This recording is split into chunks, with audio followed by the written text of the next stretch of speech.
Today, we're going to go on this incredible journey, a journey of transformation. We're going to see how a simple, everyday rock gets broken down, melted, and purified to become the gleaming metal that, well, literally shapes the world around us. Let's dive in.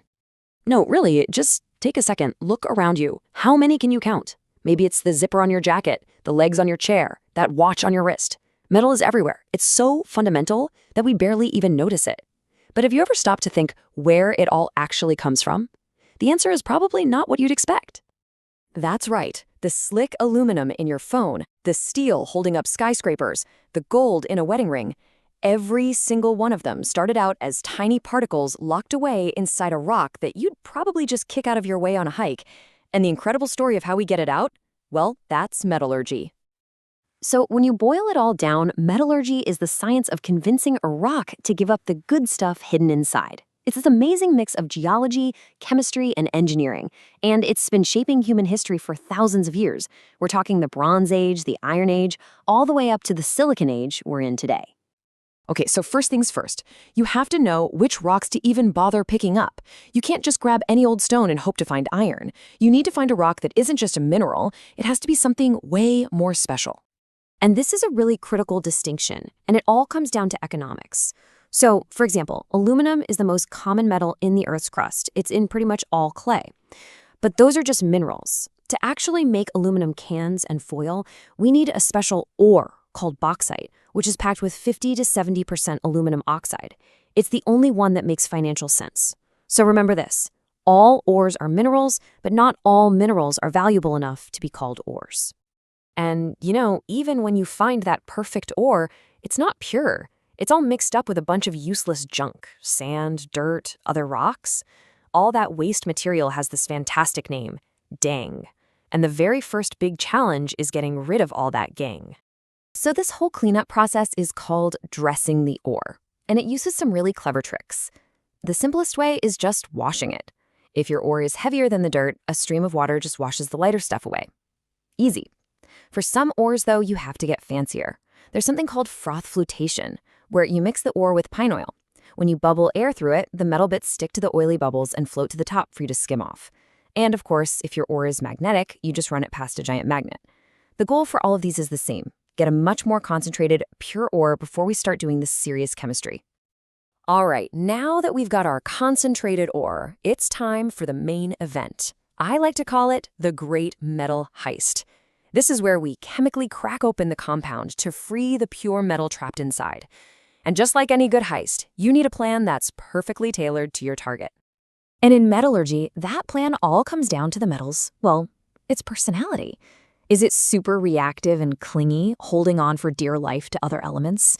Or is it more easygoing and low-key, barely bonded at all? We rank this chemical personality on a scale called the activity series. Take a look at this chart. This is the key to everything. Up at the top, you've got the really reactive metals like potassium, sodium, and aluminum. They form these incredibly strong chemical bonds. In the middle, you have the workhorses of civilization, zinc, iron, lead, and down at the bottom, you have the chill ones, like silver and gold, which are so stable you can sometimes just find them lying around in their pure form. And here's the takeaway. The higher a metal is on this list, the more energy you have to throw at it to break it free. For those super clingy metals at the top, heat alone won't cut it. You need the brute force approach, electrolysis. What you do is melt the ore compound down into a liquid, and then you just blast it with an insane amount of electricity. That current is powerful enough to literally rip the metal atoms away from everything else they're bonded to, forcing them to become pure metal.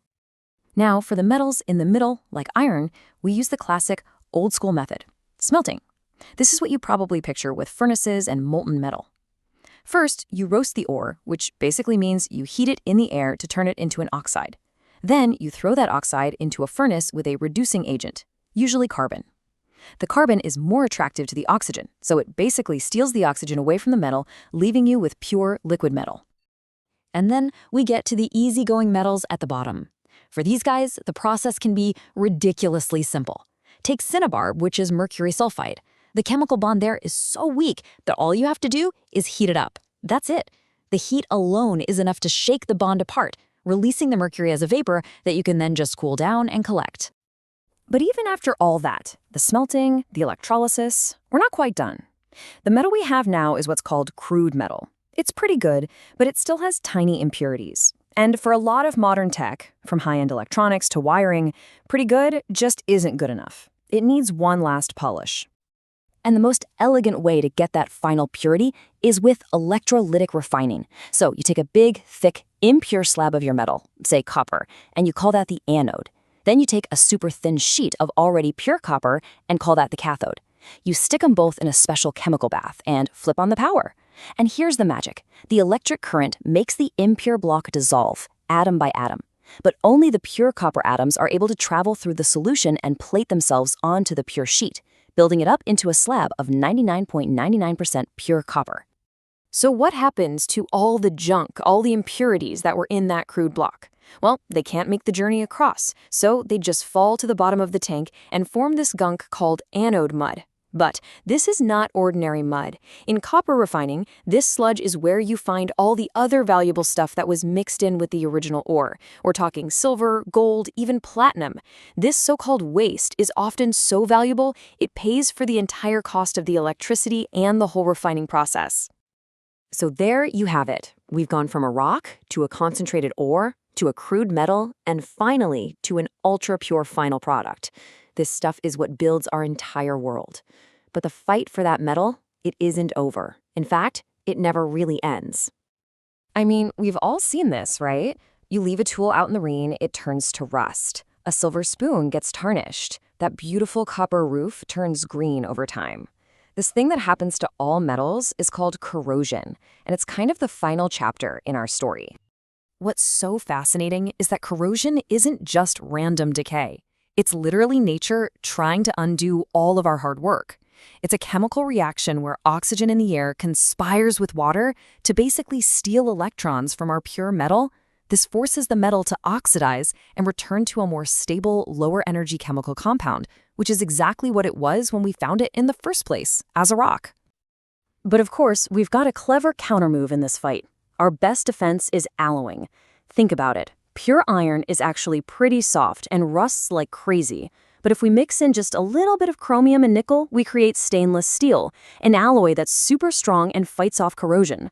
We intentionally make pure metals impure again, but in a very specific way to create new materials with powers that neither metal had on its own.